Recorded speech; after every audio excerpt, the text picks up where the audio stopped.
Being an entrepreneur might appear to be easy, but things didn't just get this way. Welcome to the Broken Entrepreneur Podcast.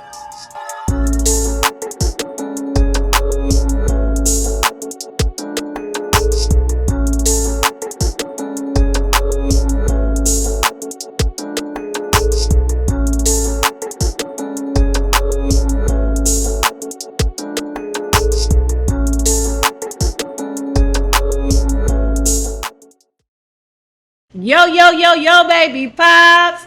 Hey, y'all. It is your favorite perky barista, Juanita Michelle, and we are at the People's Coffee House, Third Perk, in beautiful downtown Dayton. And today, on this episode of The Broken Entrepreneur, I have not only a fellow entrepreneur, but my friend, LeKeisha Grant from Ambition Magazine. What is the other brand? Ambition Unlocked. Ambition Unlocked. And she got a lot of stuff, y'all. So we're going to get to her story in just a moment. But before we do, I just want to remind you guys why we are here.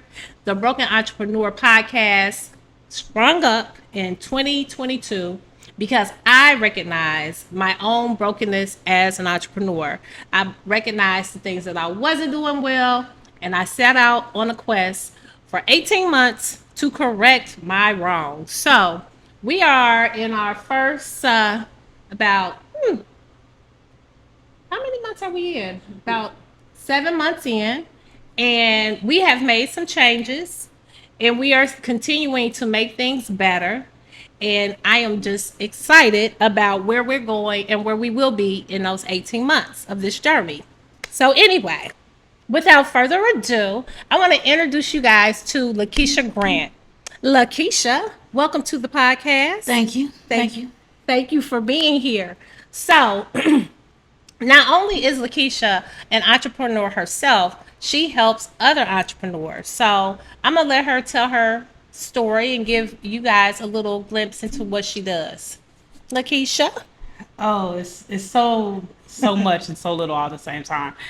So I actually celebrate 11 years on March 26, 2023. Congratulations. And that is the day I sent out the first issue of my magazine, Ambition Magazine. We have been through a lot of iterations in the course of 11-ish years. We went from a digital magazine to a print magazine, introduced apparel, introduced the planners, introduced planning classes. So it's been a lot, and it did all while having MS, finding out that I had MS, all while also then taking on a full-time job. At one point in time, Rachel will still tell you that I am. I will not tell you that I am. I'm still involved, but all while also starting Transformers Fitness. That is 100% ran today by Rachel Evans. Don't let her give me any credit for that. And then working at the Entrepreneur Center. I've been there since July of 2018. So Okay. You missed one part that I really enjoy about Ambition. Is it the Ambition Awards? yes, yes. The Ambition Awards, the Ambition List. Ambition List. Okay. Ambition List. That I can't even remember now what year I created that. I want to say that was 2016. And it really was to fill the void of what I was seeing in some of these larger awards or that are put on by like your Dayton Business Journal. Because in reality, Yes. Dayton Business Journal awards come into the smaller space a little bit, but they're really for those bigger businesses, your premieres, your right pats, your things like that. So I don't want to say that it's not a good thing. Those people deserve to be seen as well. But when it comes to the entrepreneurial world, even when you look at the application is not set in a way that is what I'll call kind to an entrepreneur. It's not kind to someone who might work for a smaller business because a lot of times the metrics and the way the metrics of a small business, the way the metrics of an entrepreneur might be viewed and seen are not that what you would see for someone who works at Right Pat or Chase Bank. It's just very different. Right. Right. And our success, we will be a lot of times for a small business owner if you're making $500,000, you are making a lot of dreams come true for you. And on the Dayton Business Journal side, I can't remember what the first ring was for their revenue, I can't even. I have no but idea. it was something to $1 million or something close. So, so their dollars are very, very different. Yeah, because like I said, it's meant for the premiers of the world, and which is fine because I also think that a lot of times we on the smaller spectrum, I'm not looking. I'm not going to lie to you. Like I don't care who applies, but I'm not sending it to anyone I know at Right Pat. Like tell all your friends to come apply for this. I'm more so looking for the people who are my peers or my clients at work. Okay. You know, things like that to apply for the ambition list because they're not seen. They're not being talked about and things like that on a regular basis. So, I am interested in knowing what made you start Ambition Magazine. How did it get started? So the thing about ambition was I grew up a kid in a household full of magazines. In my home, you could see anything from an Architectural Digest to an Ebony Jet to I was a highlights kid. I remember So Highlight Magazine. um, then becoming an adult, I also found a void, which I also began to understand as I became a person who published a magazine. But I saw a void in the sense that I felt like the magazine content was very much so curated to over compensate in certain areas, and there wasn't really a full spectrum of people that were being viewed in a magazine. So when I initially said I want a magazine, was 2 years before I actually started. It was back in 2010. I still lived in Columbus. Um, and I told my best friend, I was like, listen, I'm gonna start my own magazine. And in my mind at that point in time, I wanted to compete with the larger magazines. I wanted to compete with the Essences and Ebony's of the world, which maybe that's what I should have did because clearly that, they were all where they are now. But as I was doing my research, one of the things I realized and acknowledged really was it was people that were they weren't even my peers at the time, the people who were going to be my peers that needed attention. There were the people who were going to be my peers who needed media coverage because no one is anxious to go and share the story of a new business. No one is anxious to do that. And again, lesson learned, because I know y'all think y'all families love y'all, and they do. That is not going to make them purchase anybody's magazine. It's not. It's not. Because the amount of people who have told me I needed to order hundreds, I'm glad I have better sense than that. But they're just not. They love you. They're going to share your picture. They're not going to read. They're not even going to read the free link, baby. I need the people to understand that. They're just not. Because half the time, not even half the time, a lot of times people who were asking me to be in the pages and the audacity to ask me to be on the cover had never read the inside of the magazine. And the way I would know that would be, you should put this in your magazine. I said, oh, you mean like what happens on page 7 of every episode, of every issue? Oh, that piece of content. Oh, you should put fitness content. Oh, you mean the content that I get from my business partner every month on the website and in the pages. Okay.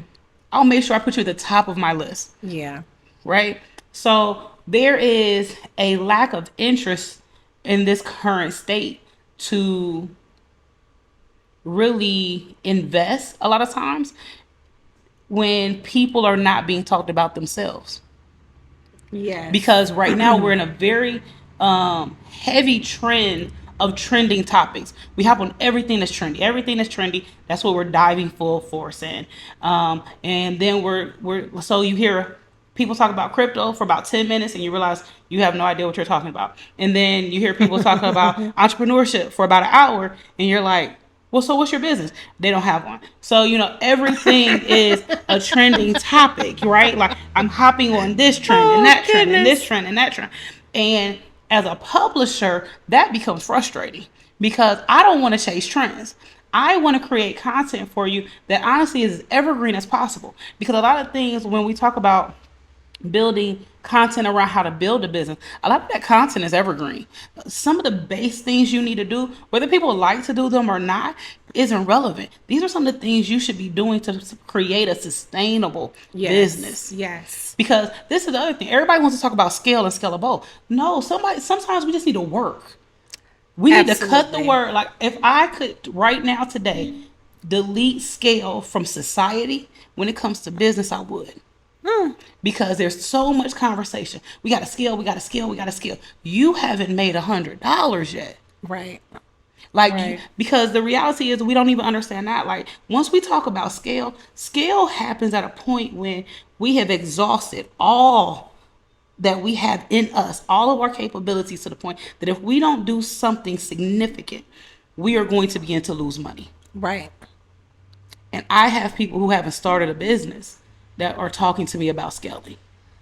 You haven't even, you're not a legal business entity, right? So, but again, I know it feels like I went off a topic, but these are the people who are like, I need to be on the cover. No. Oh, But got it. but that's important. like that's who's telling me I need to be on the cover. So it really made me kind of retreat because I'm already an introvert, and then every time I leave the house, somebody's asking me to be on the cover of something. Now I'm finding out you've never read. And I don't get, so when people are like, why do you go into rooms and sit in the corner? That's why. Because I didn't have peace for 7 years.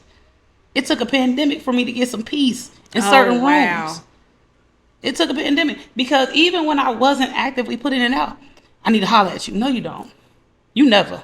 I'm not a first responder. You never need to holler at me. There's never a reason to holler at me. Oh, wow. There's never one. That sounds so good.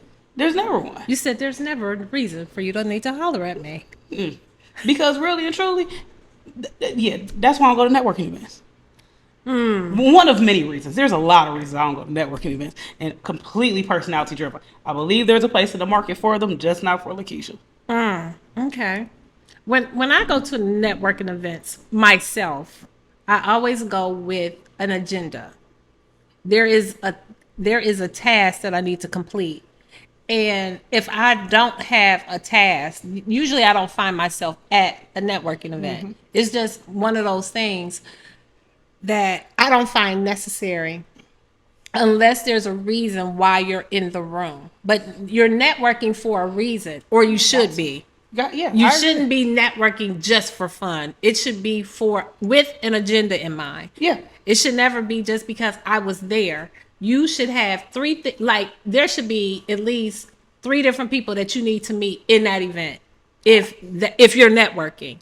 I 100% agree. And I think the reason why over the last few years I've pulled back on that so much is because there's so many relationships I have not truly penetrated from the last 10, 11 years. I don't have any business personally being in some of these rooms trying to do more. I still have other things I need to be tapping into.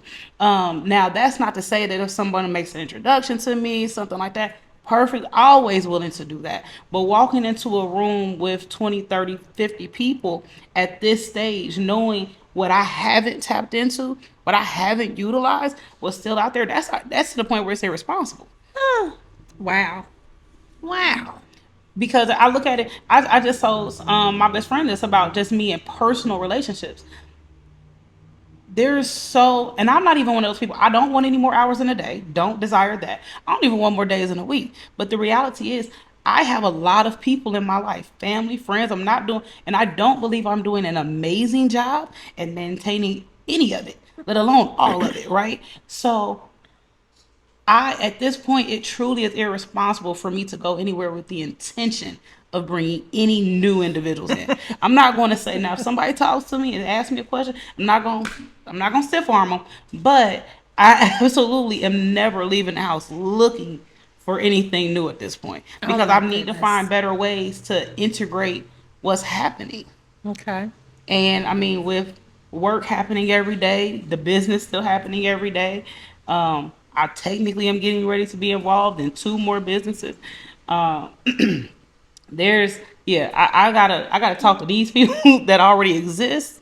I gotta maintain, fix, or even disengage some of those relationships, and then I can begin to even seriously think about anything else. Wow. So tell my viewers. I want to hear more about your consultation side. Can you talk to us a little bit about you being a consultant? At work or on my own? On your own. On your own. So that's where I started. That's actually how I got the job. And it's one of the places that actually is probably one of my largest pet peeves. If I'm being honest, is that I started the business and I had a lot of people like, man, I need your help. And I'm like, I mean, I do what I can. Okay. But I'm like that. And I tell people this all the time. I said, y'all do know that the person who told you they just started a business is the worst person to ask for help. Like, did you think about that? Like, they said, man, I just filed for my registration. Child, I need your help. Wait, first off, you need to help them. Ask them, how can I support you? How can I make sure you stay in business more than 30 days? How can I make sure you get started? Instead, you already taken from somebody who doesn't, like, they ain't got, their feet aren't planted flat yet. No. Right? And they may not have made their first dollar. So I was one of those people. A little bit different. I do have a history of that. Like, I have a degree in business. So it's like business functioning is not difficult for me. Okay. So I did a lot of that. So I tend at a lot of, in the early stages, to do a lot more around operations than development. Okay. Like, this is how your business needs to operate. And I still prefer to live in that place. And then I also talk a lot to functional marketing. Like, right now, it's a lot of social media marketing, and hopping on trends. But what is the marketing campaign? What is the marketing plan? So talking to a lot of people about that, helping people understand that, helping people even understand what marketing is. Because there's a huge fallacy that you market so that right now somebody goes and buys something. So when I make this post, somebody gonna run in here right now and buy something. That is not what that is. Marketing is obvious subliminal marketing. I should have took the marketing out of one of those, but it's obvious subliminal messaging, right? So you put it out there, because at no point in time when you're up at 3 a.m. and you see a commercial for McDonald's, even especially if it's not one near you that's 24/7. No one expects you to be the crazy person who goes and starts banging on the door or calling your homie that works at McDonald's like, you got to get me in. I need the fries. No one expects that. Right. But the expectation when you see that, or you see the Red Lobster Cheddar Bays, or you see a steak from Outback, is that when you desire to eat out the next time, Right. these visuals come back to your mind and you think of this person first. So it's helping people to understand that. So as they're putting out their visuals, that's what's in mind. As they're putting out their wording, that's what's in mind. And it also helps people, like, this is why when you post numerous times, sometimes a lot of times you'll hear, just put anything out. It's not just put anything out, but you can put more organic things out there, because I'm going to say this because this is what the market says. This is not what I agree with. Consumers buy from people. I push back on that a lot because I never met Tommy as a child. I never met him. I have no idea if Ralph is even that man's actual name. I have no idea. I've never met Michael. I've never met LeBron. I'm just saying. So we do buy from businesses, right? Right. And for that reason, putting out that consistency. But you can give some behind the scenes, because we do like to see that. Like, you like to see the making of a shoe or the design process of a shoe, right? Like, people like to see you back there, or whoever, whether it doesn't have to be you, obviously, back there making cocktails or making drinks, and the craftsmanship that goes into that. It gives a newfound respect for it. So you can put that kind of content out there, but constantly giving people your name. Constantly, you have a color palette, right? Like a true color palette. Giving people that color palette. So when they see things, they're like, oh.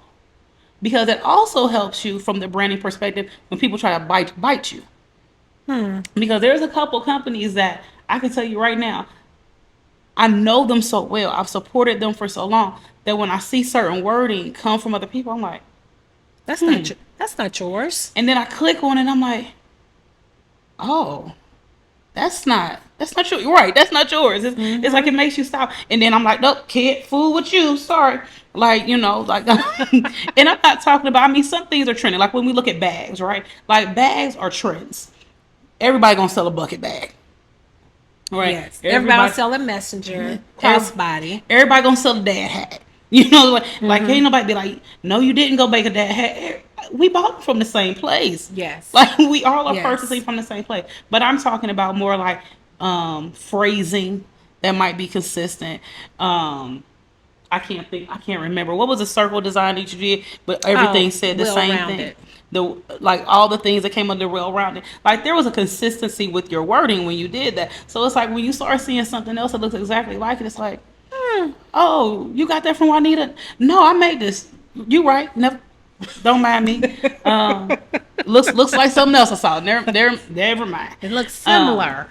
But I say all that to say, like, so those are the things with consulting that I enjoy significantly, just because I like the educational part of it. Okay. And because it's so foundational that I know that if you only are able to afford me for a month, that I've given you some tools that at least you can apply that forward and ideally make you some money so that you are able to take on something that can relieve you of that help and delegate that work into someone who knows it, wants to do it, and that kind of thing. And then I do a little bit with accountability. A lot of people don't like my accountability because it's real accountability. I grade them every month. Okay. Every month they get a grade. They tell me what their goals are for the year. And then we step back and we define those goals monthly. And then let's talk about it. What did you do? Or is it an A or is it an F? Now I'm also big on grace. Like if I know you've been in the hospital for 2 weeks and you give yourself an F, now come on. Right. Come on. Right. Like, we have to be realistic. We have to give ourselves grace in situations. But now if you've been alive and well and you just been out here tootsie rolling for the last 30 days, now listen. You get F. Like this. You This is a deserve the F. F. This is a F for effort and execution. So I do enjoy that. Like I said, everybody doesn't enjoy that side of me. But it's almost like kids who like. And I say this because this is what they tell me. They're the ones that are in my group now. It's like kids who in discipline. It's like you don't really want it, but you keep coming back to the person who disciplines you. Yes. You keep coming back to that person. But it's really kind of like you say you don't want it, but somewhere inside you need it. You need it. Yeah, you need it. You need it because it's one of those things like a lot of us will go very rogue if we're allowed to. And discipline, like I tell people all the time, I don't allow a lot of people to hold me accountable because my 100% issue is discipline.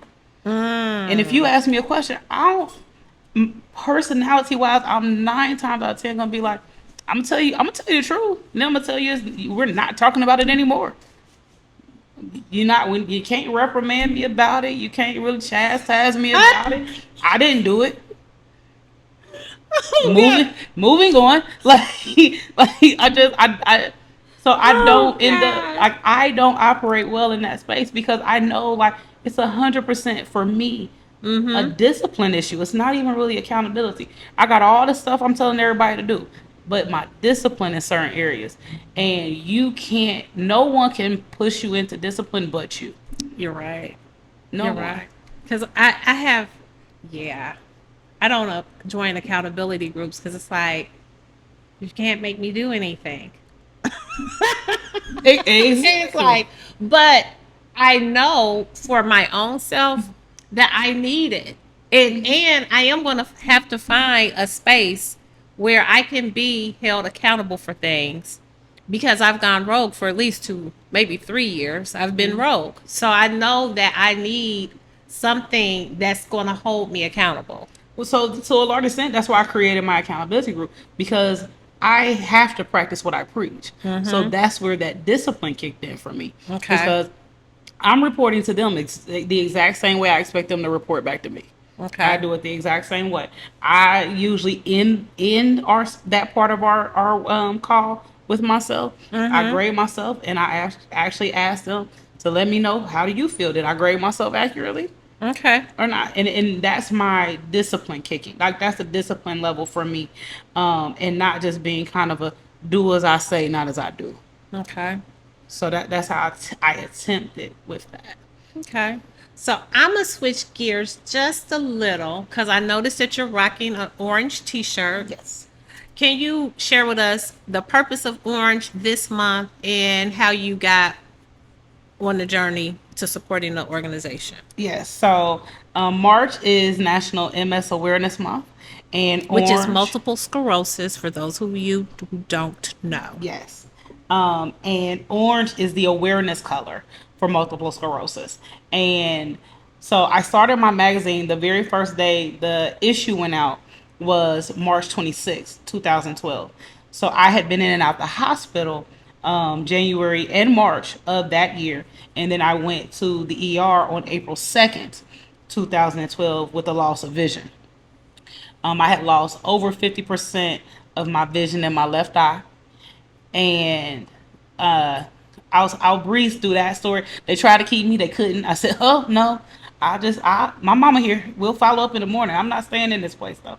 And after that, um, I had an MRI. I had to have a steroid treatment, and ultimately, I was told in about April 12th that my MRI results were consistent with MS. Okay. I did not receive a formal diagnosis until July. Okay. And that was just due to I was not considered to be a severe case or what they would consider an emergency case, so they did not rush me into a visit. I had a scheduled appointment right there on April 12th for July. Okay. So this thing has been living with me. I don't live with it, so it's been living with me for the past 11 years. I also in 2015 became a board member, so I sit on the Ohio board for the National MS Society. Okay. So just I use this month to bring awareness. I spent the first year not discussing the fact that I had MS for multiple reasons. One, you don't actually die from MS, you die from an MS complication, but it is a disability. So you're 27 years old and you're told that you have a disability. Not necessarily the best day in your life. And it was a lot. And then I also had a death in my family around the same time from complications with MS. And it was just a lot to mentally deal with Okay. at that time. And for a person who's not extremely emotional, I couldn't even utter the letters for about the first 8 months without crying. Wow. So it took me a while. But once I started actually deciding that I wanted to share, it was also some conflict with I've just stepped out into this entrepreneurial world. I'm wanting to make a name for myself as a businesswoman. I want people to know me for this publication. And I did not want to become the girl with the mess. I think I said that in my SHE-Roe thing. Like that was very important to me to not become the girl who had MS as I was entering this world, because that has nothing to do with me. Right. Like you could tell me I'm the scum between your toes, and that's fine because I did something to make you feel that way, right? But to just say, oh, that girl, I think she got MS. Like there's nothing. I didn't affect you in any way. Right. Right. There's nothing that happened. You could be, if you think that I'm the worst person you've ever met, cool. Just don't talk to me. But that's cool. Like, because I did something. Like there was an interaction that happened that influenced that decision. Right. And it's till this day, it's still important to me for that to be a way in which I'm described. Is that something I've done to someone, even if you meet me and you find out it's not true, but I did something to someone that made them describe me in a particular way versus this thing that's a circumstance. Feel you. So yeah, that's what the orange is about. Okay. So, is there anything or any way, like anybody who wants to get involved or assist or donate, how do they get more information about MS? So we have a walk. If you're in the Dayton area, we have a walk on May 6th at Delco Park. Would love to have walkers. You can reach out to me. I'm. Are you? I don't know. How do you reach out to me? We can do that part then. Just make sure you watch the whole episode. I'll figure out how you can reach out to me. I gotta think about that. I wasn't prepared Look, for this. we'll that put it particular right. question. We'll put it right here, Wasn't prepared for that question at the moment. So she gonna put it right there. right there. So the walk. If you would like to buy a shirt, you can buy a shirt at Ambition Unlocked in the month of March. And actually, I'll probably do these all year. And 10% of the purchase proceeds go to the Ohio chapter of the National MS Society to help fund research and things of that nature. So yeah. Okay. And if you have MS, I can also help get you connected with the society or our navigator support system as well. Just, whatever she ends up putting in that little corner, or she put, if it was in the past tense, just rewind Right a little there, bit, right there. and it'll be there. So, on every episode, I love to. And LeKeisha is my friend, y'all. So, a lot of the information that she shared with you, I've seen, I've watched.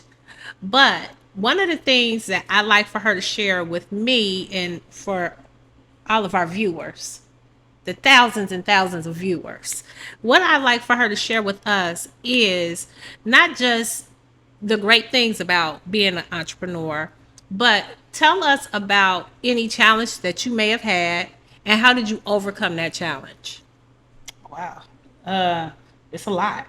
I'll start probably the closest, and I'll work my way back to whatever comes to mind. Most recently, really in January is the first time I really re-engaged with my business since March of 2021. Wow. I lost my grandmother in March of 2021. A very important person in my life, heavy supporter of me. There's pictures of my grandmother in masks. There's pictures of my grandmother in sweatshirts. She proofread my first book.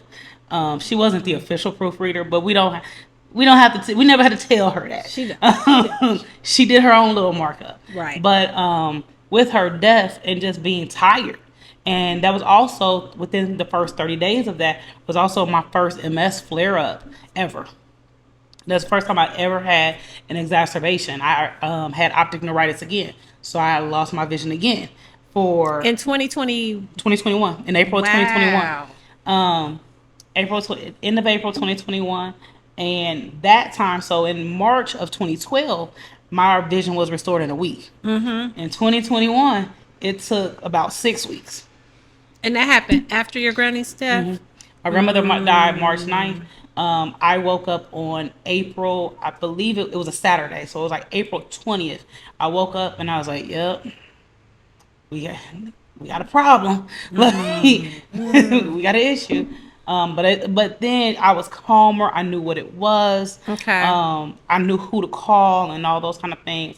And it was more of a confirmation, like, yes, this is back and type thing. Okay. Or I have relapsing remitting, so you're in a relapse ultimately. And and then I also started a new job April 1st. I started a new position at work. So it was one of those things. I just was tired, and I was like, you know what? I'm going to take a break. And I think it was a portion of grief that people don't talk about, which is, and I don't even know if it's something that people acknowledge, which is ignoring things. And I tried to ignore that I just wasn't in the mood, because in my mind it was like she would want you to keep going, and that's fine, that's cool. I don't care about anything right now, except I gotta still pay this rent, and when I go to work, these are tasks.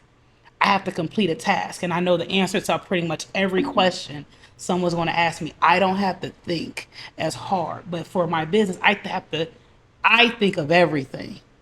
I think of every design. I have to think of every email that's written. We didn't have ChatGPT in 2021. Like I gotta write every word of every newsletter. I have to come up with every caption for every social media post. And I did the best that I could by here and there, But I felt like up until I think it was September, I was meeting with my group, that my apparel group that I meet with, and I said I feel like I'm walking through wet sand and I am not winning when it came to stuff. And they were like, take a break. And I took a break. I said, you know what, y'all right. And I took a break and I didn't attempt to stay. I didn't attempt to stay engaged. I didn't attempt to act like I was doing anything. I didn't do any big proclamations. I just was like, I'm going to pop in and out. I did kind of monthly check-ins. I didn't try to sell anything because I knew I wasn't extremely present. So I didn't try to fake the funk. So I didn't like try to get the money and then disappear. Then come get some more money. No, I just kind of like, let's just be, excuse me, let's be relatively even keel. Um, let's show up. And my version at that point in time of staying present was the other side of the business, which was the organization, and the planning, so and the goal setting aspect. So I'm going to show you how I'm going to be consistent. I'm going to show you how I'm going to plan. I'm going to show up every Sunday. We're going to do these Sunday to-do lists. So I showed you a little bit more of me, but I pulled very significantly away from some of the things that were just taxing, such as actually selling, because I needed some time for me, and that gave me that space. And then when I did my goal setting at the end of mid last year, I usually do my annual setting in quarterly. So I'm always a year out. Okay. So around June, I made the decision, like in January, I will get myself back together. Like I knew I really wasn't even gonna make a big push for Black Friday. Like I'm like, I haven't been here. We're not gonna fake the funk. So in the goal for the first quarter was to become present again. Okay. And that's where we are. And then there is an announcement on Sunday. On Sunday, March 26th. There is an announcement on that day. Where are we gonna find this announcement? It'll be on email, and it'll be on the Instagram. It'll be on the Facebook too. So on the socials and in the email, Okay. it'll be on there. So there is a little something that's in the works to help me come back. But yeah, like and just be acknowledging some of the things I enjoy. I enjoy the apparel side because I like wearing t-shirts. So going back into that side, and I tried to walk Okay. away from it, and dominantly just because it's taxing. It was taxing again when I was doing so many phrases. But like okay. that's why I moved Okay. back to the A and doing colorways and stuff like that versus trying to come up with a phrase. And then I'm arguing with people about the phrases, and it's like, listen, babe, you're not my customer, and I'm cool with that. I'm cool with it. I need you to be okay with the fact that you're not my customer. Because Okay. I don't care that you're not ambitious and annoyed, because I am. Right. Right. And because of that, guess what? I made the other shirt because of you too. Because I'm sick of y'all. Can I cuss on here? Because I'm sick of y'all shit. So She can cut. Phrases? What do you mean by that? phrases, the sayings that go on the front of your shirt, or the front of the shirts that I. For example, can you tell us a couple of them? So let's see, ambitious and annoyed. That one was probably one of the first. That was one of the first actual phrases. So the very first shirt I put out was another version of this shirt, the A shirt. So The large, big A. the large A with the ambition right up under it. Then was the ambitious and annoyed. Yep. What One of my favorite is respect the ambition. Respect the ambition. I like that. Oddly, that one didn't do well. It was one of my favorites too. That one was not one of my best releases. With the shits, sick of y'all shit. That is probably my favorite. We did the AF stuff during the pandemic, and I gotta be honest, it was a request. It's not. I don't talk like that. Okay. So it was very difficult for me to like really lean into it. So the first chance I got, I pulled away from it. Like everybody was like, let's get this AF and that AF. And I was like, oh, okay. I mean, as long as y'all ban it, I guess it's fine. And then it just got to the point where I was like, I'm not doing another AF. I'm not interested. Not doing no AFs. I do not like it's just simply, it's not me. And it wasn't popular enough for me to just keep doing it. Okay. They sold out, like I sold the product, but it was one of those things like, this doesn't need to stay here. This doesn't need to Okay. live here.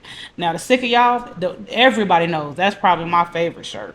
I have I think I have a pen, like a The writing button. pen. Oh, I don't remember what the pen say. The pen says something like It was that. in rose gold or something, but it was like not with the shits.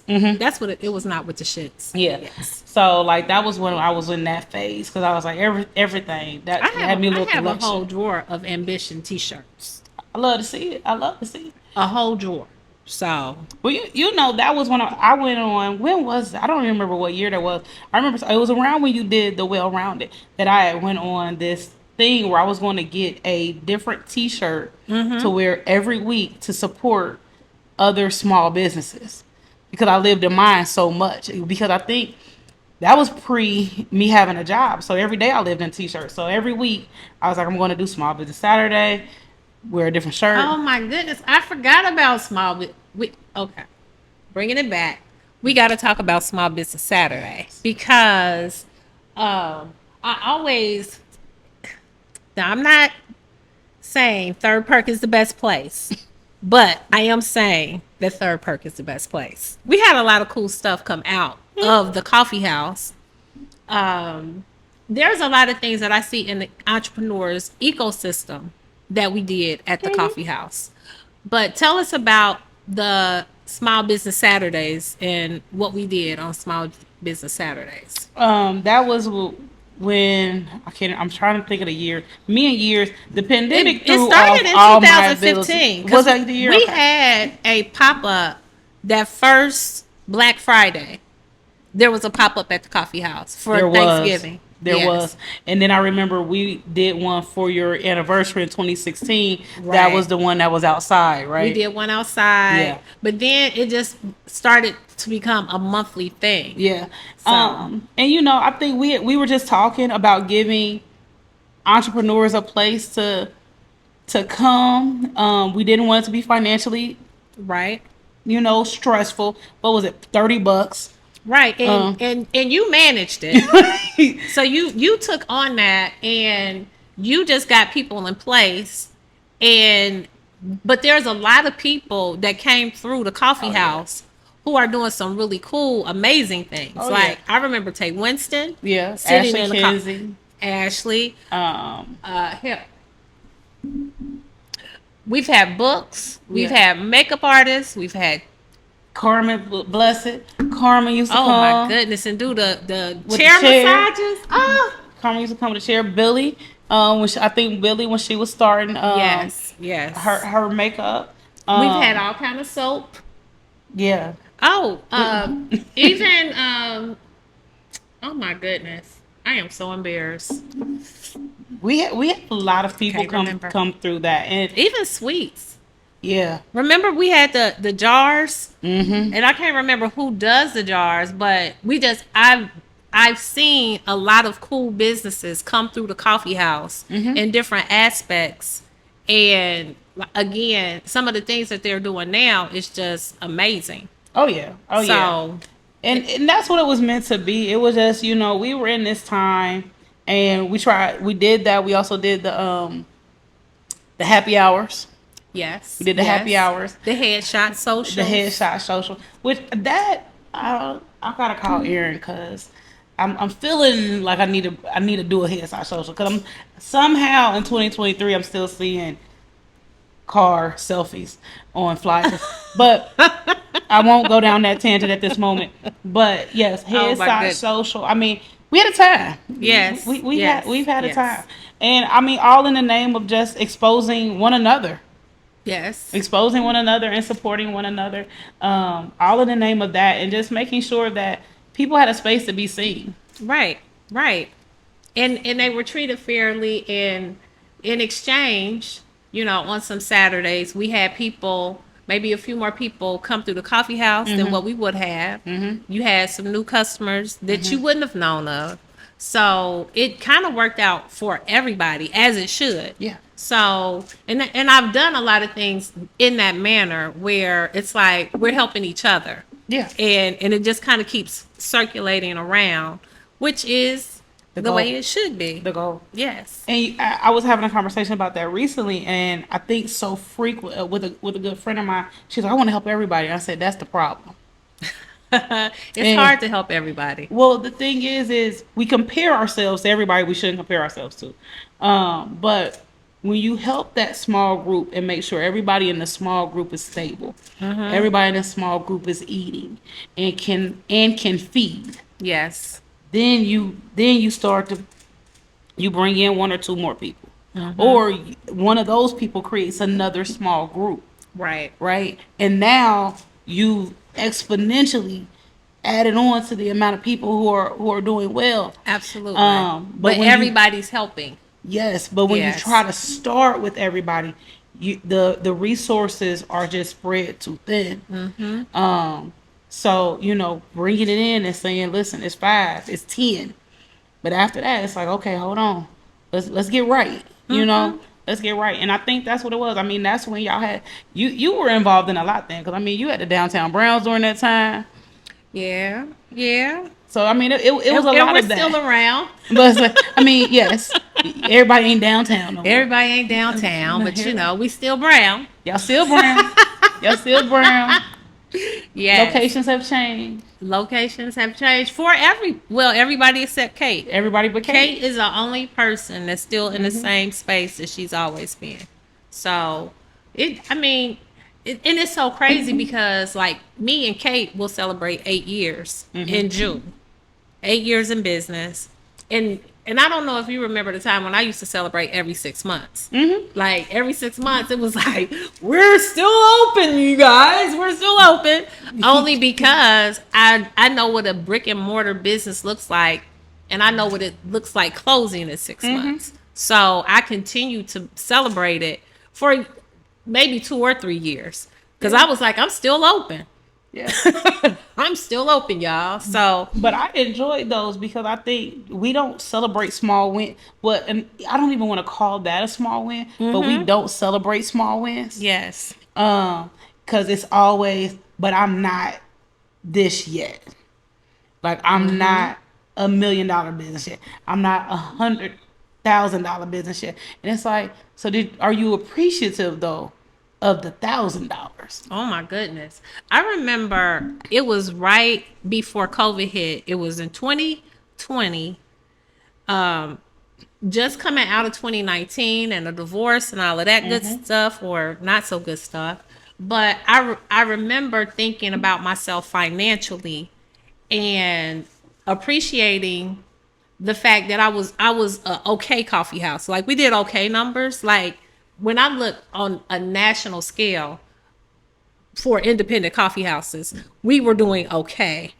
But I also recognized and celebrated like my social capital, my relationships, the friendships, all of those things, because that was all a part of it. But those were the things that I didn't expect when I was planning my coffee house and I was making all these plans. Those are the things that were like I celebrate those things, but I didn't expect that richness to come about. Yeah, because those are the things we put on the business plan, right?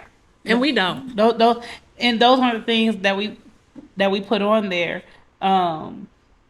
So they are kind of like the unexpected joys. And sometimes I actually like that we don't, because it's the things I think that sometimes keep us going when that business plan is not panning out at the moment. Absolutely. Because it's not, a business plan is an assumption.